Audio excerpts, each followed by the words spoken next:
ప్రకాశం జిల్లా కొండపి నుంచి మరిపూడి వెళ్తూ మార్గ మధ్యలో మంత్రి డోలా శ్రీ బాల వీరాంజనేయ స్వామి చిన్నారులతో ఆప్యాయంగా మాట్లాడారు. రహదారి పక్కన ఆడుకుంటున్న పిల్లలను చూసి కాన్వాయ్ ఆపిన మంత్రి వారితో ముచ్చటించారు. ఏ తరగతి చదువుతున్నారని, తల్లికి వందన డబ్బులు వచ్చాయా అని మంత్రి అడిగారు.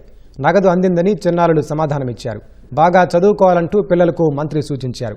మంత్రి కాన్వాయ్ ఆపి మాట్లాడడంతో చిన్నారులు సంతోషం వ్యక్తం చేశారు.